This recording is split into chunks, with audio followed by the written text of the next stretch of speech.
and friends, thanks for coming out to see us today. And like Colonel Turner said, this is a special place. Camp Pendleton is the best base on the planet. It is beautiful. And then within Camp Pendleton, this Memorial Garden really is the best place on Camp Pendleton. And it reminds us of how important our job is in the Marine Corps and the service that we have, to the taxpayers and the moms of America.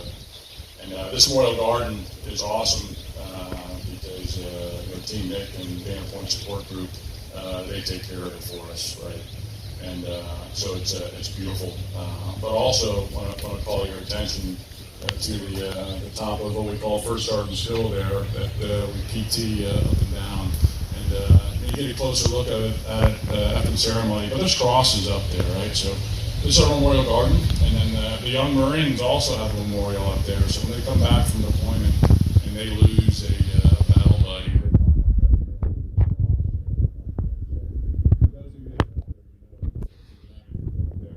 see the crosses. It's all our civilian guests here today. I'm going to say a lot of things about the language. I asked you if there's something you're curious about. We're having lunch right after this across the street for the fence on it. I'm talking about it and ask the question. I'd love to talk to you about something that maybe you didn't understand. I'd also like to talk to you about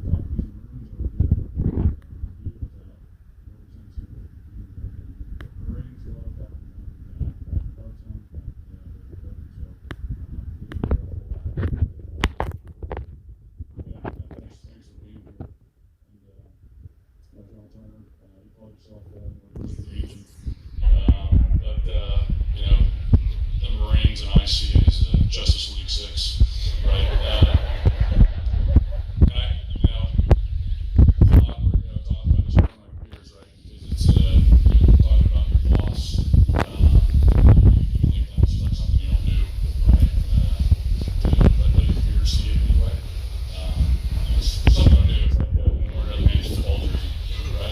Just don't do it unless you're going to a sporting event, right? Still kind of suspect.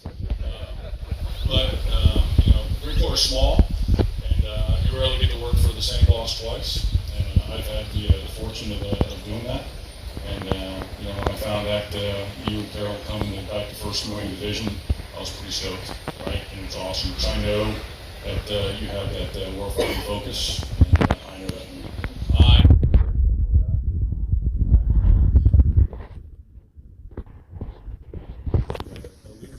responsibilities, and sometimes shit doesn't go well, right?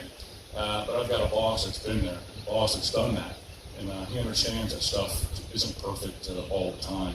But as long as we keep focused on warfighting and keep hitting those waypoints, and we get better every day, that's what matters. So being in this division is super awesome, and I've been surrounded by great commanders in 1st Marine Division. Seth Folsom, I've got Brandon Graham, Matt Good, Dan Spruce, and then you go to the Independent Battalions. All those guys, are awesome. Bobby May, Seth Dewey, the Zeb, right? It's just, and then Jay Armis, who's not here. But what a lineup, sir!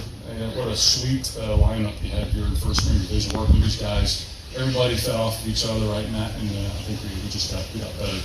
But 1st Marine Division is awesome, and being at 1F, John Keller is equally inspiring. Hands down, there's no meth like it, right? And I think that's obvious now. It's going to be even more obvious as we reduce squadrons in the Marine Corps, and 1F is going to be the force of choice.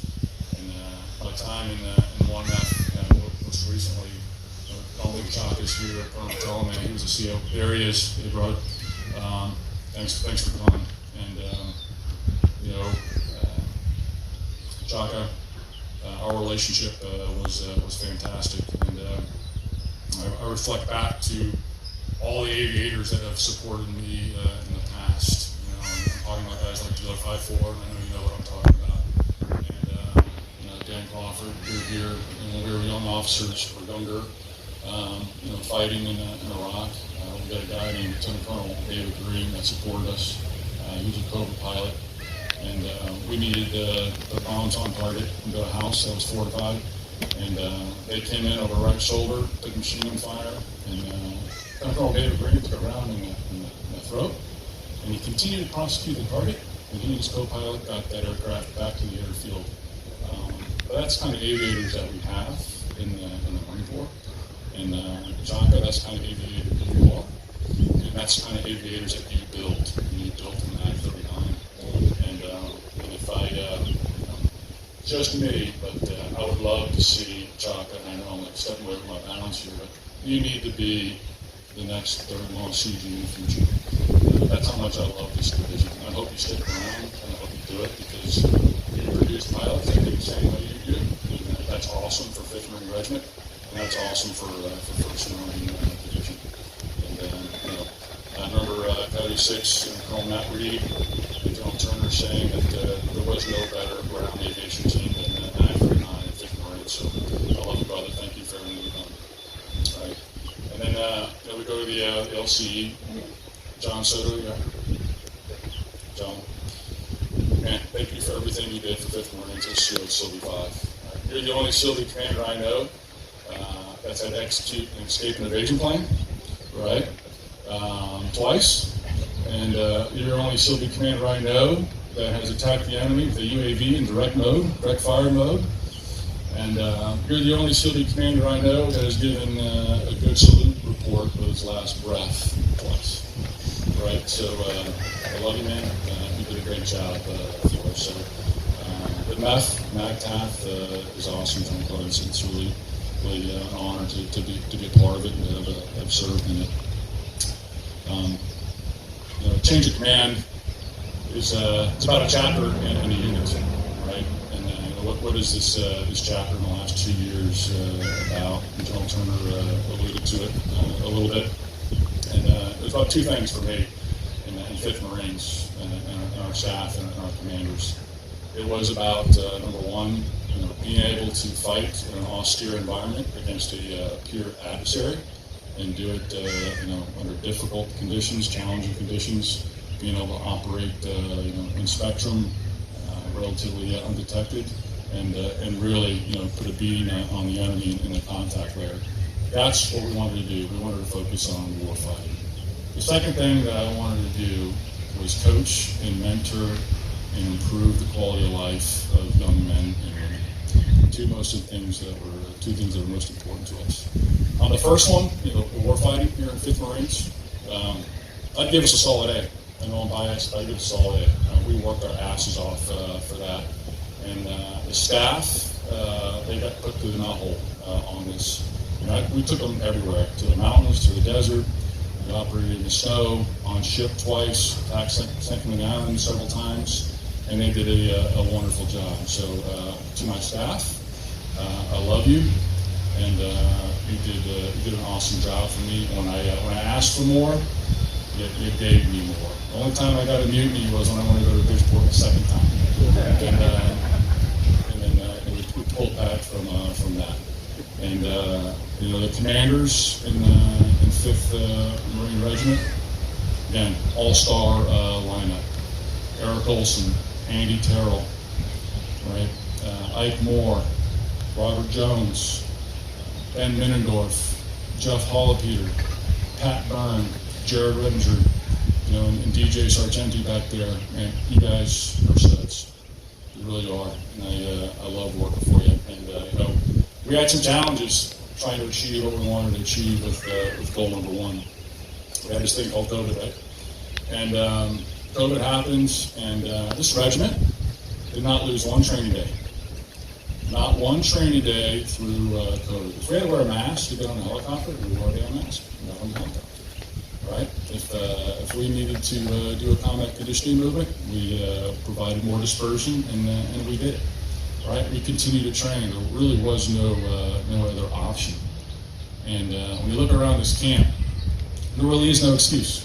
This is the only place on the planet, where a squad leader or team commander can fall out of these barracks and go right into these training areas and train. We got a live fire range right over there that's active today. We got a grenade range they can walk to over there. There's an urban facility that they can train in over there. A live fire clearinghouse that they can use back here. So this is an awesome place to be. There's no reason why 5th Marines can't continue to be good warfighters. And we had another significant challenge, right? And that was a loss of Dark Horse 6.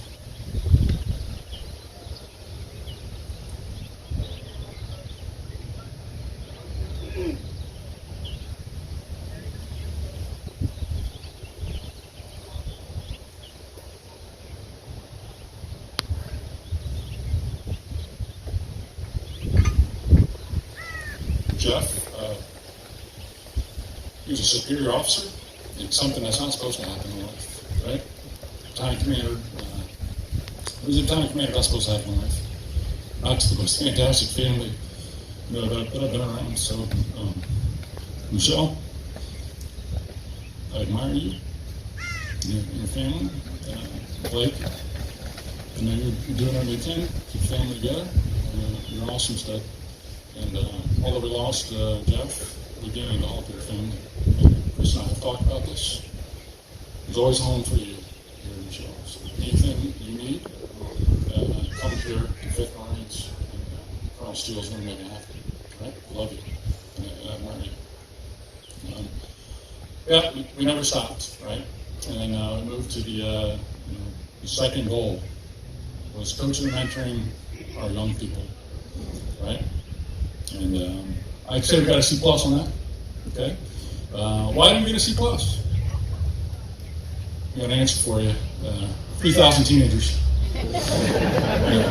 3,000 teenagers. And General Turner, asked me like, "Hey, what the fuck about this or that?" In the back of my head, I'm thinking 3,000 teenagers. What do you want me to do, right? And some of our 20-year-olds, they're just like teenagers. So 3,000 teenagers. That's why shit happens. But it was important to me that we develop them, that we show them that you didn't join the Marine Corps just to do something after high school. This is your profession, right? Are you going to treat it like a profession? When you come to the end of your contract in the Marine Corps, are you going to be proud of it? Because you're on your prep time for being a good employee, a good employer, right? Or staying in the service and continuing the march, right? And they're fantastic people. They just got to be coached and mentored the right way. And when Sergeant Major and I will walk around and we check fighting holes, or at Bridgeport when it's cold and there's hail at 10,000 feet, you talk to the Marines and you're like, "Hey, don't you think you have to work on this range card or whatever?" And you're trying to coach and mentor them to be a professional. And you realize I'm paying this guy, gal, $1,400 a month. $1,400 a month to do that job, right? That's not exactly an incentive, So it takes a lot, and so C+ on that. But I know that Colonel Steele is going to take it, and he's going to stay after it, right? And why are these young people so important to us?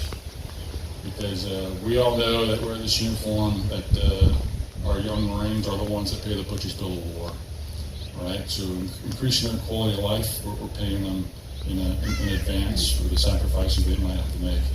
And to remind me of that, all I got to do is look at my good friends Jim and Paul Hogan, right, Cindy John Elliott, to know that this is why this is so important. Right? I love you guys. Thank you for everything you've done. Well over a decade for 5th Marines, and just a super awesome relationship. And to Miss Moral Garden, knowing you. You don't need much more of a motivation to look after young people than to see you, right? Talk to you. And I know that there's organizations here that contribute to the quality of life of the Marines. Standard Point Support Group, you do it every day. You've been doing it forever, and you're fantastic at it. Mike, Terry, Jill, Jane, Mark, Nick, the whole crew. Thank you for everything you do for 5th Marines and Wayne with 2-4. Thank you. 2-4 Association, you've been with me since 2004. and I appreciate everything that you do for 5th Marines. And Patriot Guard riders, you out here? Back there, right? Scrappy looking fellas, with beards, led by Peggy Kane. Thank you for everything that you've done. If you don't know, when Marines come back from deployment, they're escorted back. If a Marine falls, they got to go to the memorial service, they're escorted. Awesome group of people. So thank you for everything that you do. All right. I shouldn't have thought my family. Nicole, thank you for letting me be a Marine. Thank you for letting me lead the 5th Marines over the last couple of years.